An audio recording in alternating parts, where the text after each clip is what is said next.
بہت بڑا مسئلہ ہمارے ساتھ یہ ہے کہ صحت کے معاملے میں بھی، پڑھائی کے معاملے میں بھی، اور بزنس کے معاملات میں بھی، دین کے معاملات میں بھی. دین میں بھی تو یہ ہے نا کہ جنت کے اسباب اختیار کرو گے تو کہاں جاؤ گے؟ جنت میں. تو اس میں بھی جنت کے اسباب بھی اختیار کرنے کے لیے تیار بولو نہیں ہے. جنت کے اسباب ہے گناہ چھوڑو، گناہ نہیں چھوڑتے. اور پتہ نہیں ایران توران کیا کچھ کر لیں گے، وظیفے پڑھ لیں گے، 5 لاکھ دفعہ آیت الکریمہ پڑھ لی، فلاں نے پڑھ لی، یہ کر لیا، وہ کر لیا، اور فلاں کو کھانا کھلا دیا. بھائی جنت میں جانے کا سب سے پہلا سبب کیا ہے؟ کہ جس چیز کو اللہ نے حرام کہہ دیا اس سے آپ کو بچنا ہے.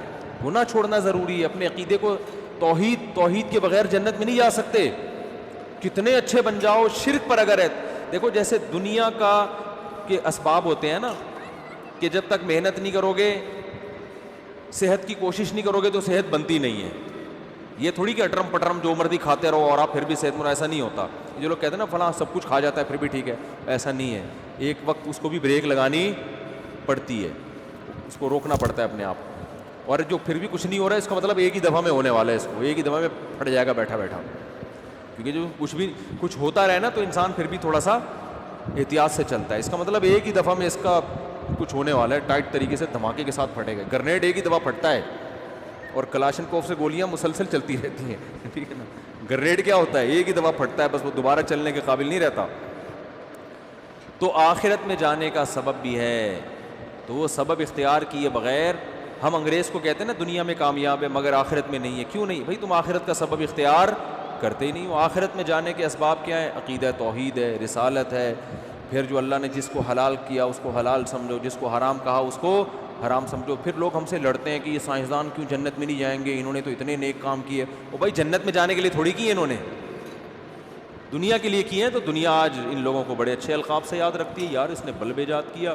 اب بلب کے رشتہ داروں کو گالیاں دینا الگ بات ہے، لیکن بلب بنانے والے کو گالیاں کوئی بھی نہیں دیتا. پاکستانی قوم بلب کے رشتہ داروں کو گالیاں دیتی ہے، لیکن بلب بنانے والے کو الحمدللہ گالیاں نہیں دیتی، اور دینا بھی نہیں چاہیے گالیاں. بھائی اس نے ہم پر احسان کیا، بلب بنایا، تو احسان کا بدلہ اس کو دنیا میں مل گیا. اس نے کون سا صدقہ جاریہ کے لیے آخرت کے لیے بنایا تھا؟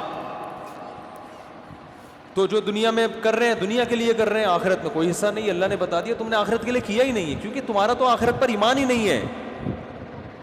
تو اس لیے بات خوب یاد رکھو، صحت کا مسئلہ ہو، گھر میں بچوں کی تربیت کا مسئلہ ہو، پیسے کمانے کا مسئلہ ہو، صحیح ہے نا، جب تک محنت نہیں کرو گے، قانون اللہ کا یہ ہے کہ ککھ بھی ہاتھ میں نہیں آئے گا، ککھ بھی نہیں آئے گا. کل رات میں مثالیں اس لیے دیتا ہوں تھوڑی سی عبرت کے لیے. کل ہماری ایک جگہ دعوت تھی، بہت ہی اچھے لوگ تھے، وہ دعوت ٹھکرائی نہیں جا سکتی تھی. کھانا کھایا ہم نے 11 بجے رات، اور وہ انہوں نے اتنا کچھ بنایا ہوا تھا، وہ بھی باقاعدہ آرڈر پہ کھایا ہے ہم نے. ابھی میں کیا وہ سن بھی رہے ہوں گے نا بیان. کھایا. اب 11 بجے جب آپ کھاؤ کے سو گے تو آپ کی صحت ٹھیک ہو سکتی ہے؟ پھر آپ کہو چونکہ میں مفتی صاحب ہوں اور لوگ کہتے ہیں عالم ہیں، لوگوں کے خیال میں کوئی نیک آدمی ہے. اصل تو اللہ ہی جانتا ہے کون نیک ہے، کون بزرگ ہے، کون عالم ہے، لیکن لوگوں کا ایک اچھا گمان اگر فرض کر لیں تو چونکہ ہم نے 11 بجے کوفتے کھائے ہیں، کوفتے بنائے ہوئے بڑے خاندانی قسم کے، پھوڑ دیے ہم نے، طبیعت سے پھوڑے. اچھا وہ تو میں ان سے کہہ رہا تھا کہ مولانا طارق جمیل صاحب تو رات کو کھانا کھاتے ہی نہیں ہیں، رات کو کھانا حضرت مولانا طارق جمیل صاحب نہیں کھاتے، وہ اتنے 2-4 نوالے بس، جتنا بھی رکھا وہ نہیں کھاتے، صحت کا خیال کرتے ہیں. تو میں نے کہا یار اتنا تپڑ مجھ میں نہیں ہے، اتنا اچھا کھانا رکھا ہوا ہے اور میں کھاؤں نہیں. تو وہ کہنے لگے، میں نے کہا ہم نے اس کا ایک آلٹرنیٹ تلاش کیا، کھائیں گے طبیعت سے. تو ہم نے پھوڑا. اب جب پھوڑا ہے تو ظاہر ہے پھر اس پھوڑے ہوئے کو نکالنا بھی تو ہے نا. تو اس کا حل پھر ہم، میرے ساتھ ایک ہمارے دوست تھے، وہ کافی وزنی ہیں. میں نے کہا بیٹا اب میں تو نہیں سو سکتا ایسے، میں تو نہیں سو سکتا، یہ تو خودکشی ہے. تو میں نے کہا جب تک یہ جتنی کیلوریز جمع ہوئی ہیں نا یہ برن نہیں ہوں گی نا میں نہیں سوؤں گا. انہوں نے کہا کیسے برن کرنا؟ میں نے کہا پیدل نکلو. تو ہم پھر نکل لیے پیدل, ٹھیک ٹھاک واک کی. پھر ہمارے ایک دوست کا جم ہے یہاں چلا گیا, پھر وہ جو مشین ہوتی ہے نا بھاگنے والی, اس پہ بھاگا. میں نے دیکھا, میں نے اس سے پوچھا یار آدھا کلو کڑھائی میں کتنی کیلوریز, میں نے آدھا کلو کڑھائی نہیں کھائی لیکن اس سے ویسے ہی پوچھا ہے کتنی کیلوریز ہوتی ہیں. اس نے کہا کہ پتہ نہیں 100 ہوتی ہیں. تو میں نے کہا جب تک 100 یہاں وہ مشین میں لکھا ہوا تھا نا, اتنا اس پہ میں چلا ہوں اور تیز تیز واک کی ہے کہ جب وہ آئے نا کہ 100 کیلوریز آپ کی برن ہو گئی ہیں, پھر ہم مشین سے اترے. ہم نے کہا اب ہمارے لیے سونا کیا ہو گیا ہے, بولو نا بھائی, حلال. یہ اتنے نیک ہم بھی نہیں ہیں کہ اتنا صحت کا خیال رکھیں. ونس اپون اے ٹائم ایک واقعہ اچھا آ گیا, ہم نے کہا پارسل کر دو. یہ کرنا پڑے گا آپ کے باپ کو بھی, ورنہ توند نکلے گی, ورنہ عجیب سے ہو جاؤ گے. زندگی ایسی بہاریں اور خوشیاں کیا ہو جائیں گی, ختم. وہ کڑھائیاں جو آپ کھا رہے, کوفتے جو کھا رہے ہو نا, آہستہ آہستہ جا کے مختلف جگہوں پہ سے نکلنا شروع ہوں گے. کبھی کوفتہ یہاں سے نکلے گا, ڈاکٹر کہیں گے ان کی رسولی نکل آئی. وہ رسولی نہیں ہے, وہ جو کوفتے آپ نے کھائے ہیں نا ان میں صرف ایک کوفتہ نکلا ہے ابھی تو باقی کیا ہے, باقی ہیں. تو مختلف, ابھی تو تھوڑے دنوں میں آپ خود کوفتہ بن جاؤ گے. اور پھر کیا کرتے, صحت ٹھیک نہیں ہے, گھٹن میں درد, یورک ایسڈ بڑھا ہوا ہے, یہ ہوا ہوا ہے.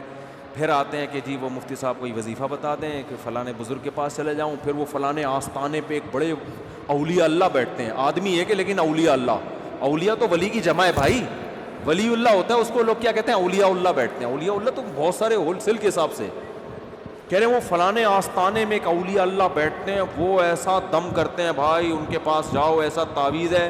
ابے تو کھا کیا رہا ہے, تو کمبخت, تو تعویذوں میں نہائے گا بھی نا, کک بھی نہیں ہوگا. اللہ کا قانون ہے بھائی, قانون ہے کہ جتنا کھا رہے ہو نا اس کا وہ یوٹیلائز ہو گئی تو صحت صحیح رہے گی. نہیں ہو رہا تو پھٹ جاؤ گے دھماکے کے ساتھ.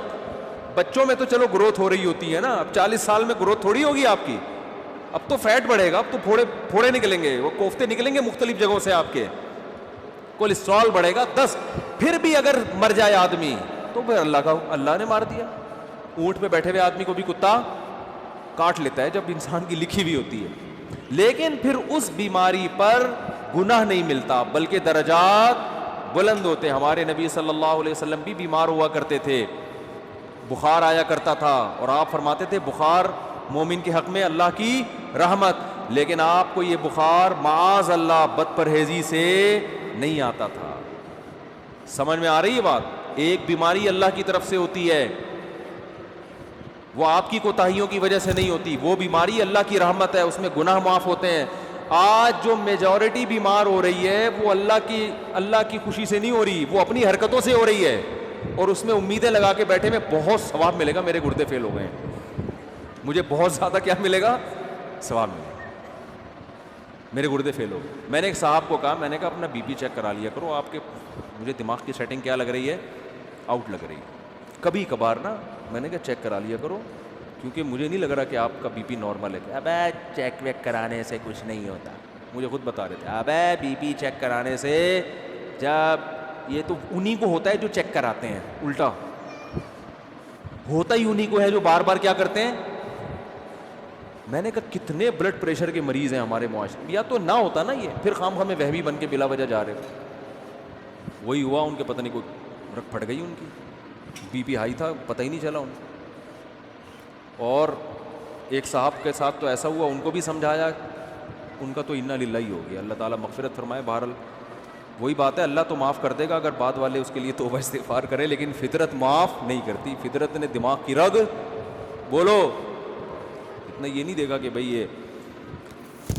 تو یہ جو آج کل بیماریاں چل رہی ہیں, بلڈ پریشر ہے. پھر ماں باپ کی خدمت میں بھی سب سے بڑی خدمت یہ ان کی صحت کا خیال رکھو. اماں کے دیکھو کھا کیا رہی ہیں, ابا کو دیکھو, ابا چھوڑ دو پراٹھے ابا کے پاؤں پکڑو, ابا اس عمر میں پراٹھے سوٹ نہیں کرتے. اور اگر ابا نے پراٹھے کھائے ہیں تو ابا سے بہت محبت کے ساتھ واک کراؤ, کہ ابا مفتی صاحب اگر پٹھان ہوٹل کے پراٹھے کھا لیتے ہیں تو واک بھی کرتے ہیں, ٹھیک ہے نا.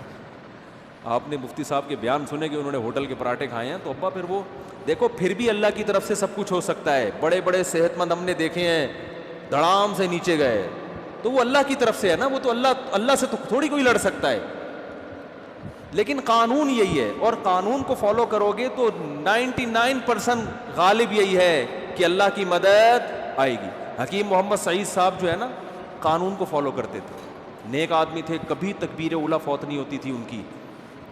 68 ایئرز میں 68 سال میں ٹینس کھیلتے تھے, ایک ایک 2 گھنٹہ.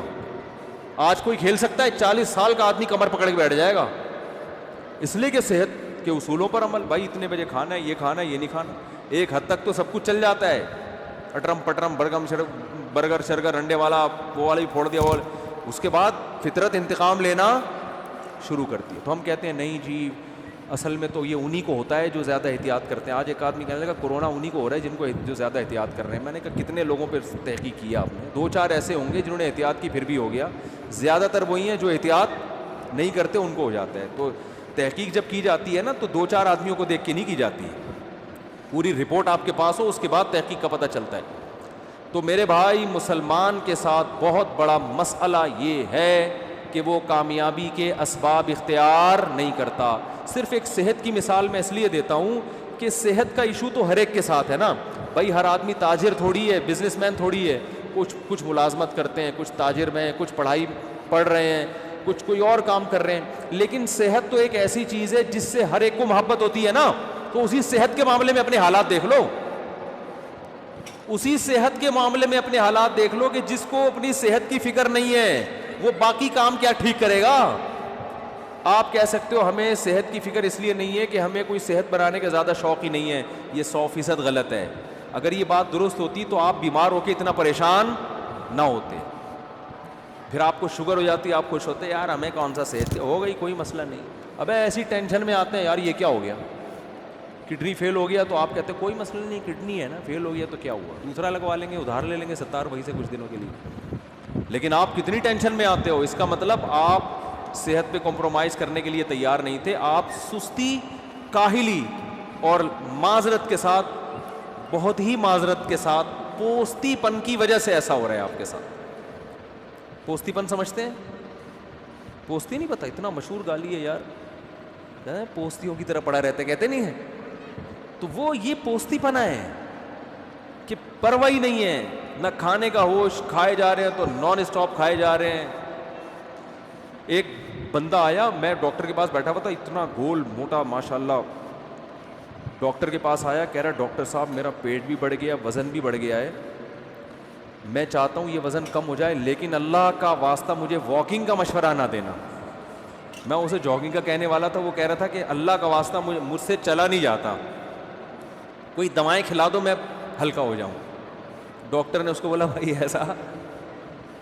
ایسا ممکن نہیں کہ لیٹے لیٹے سرنج سے جو ہے نا تمہاری چربی نکال کے تمہیں کم کر دیں.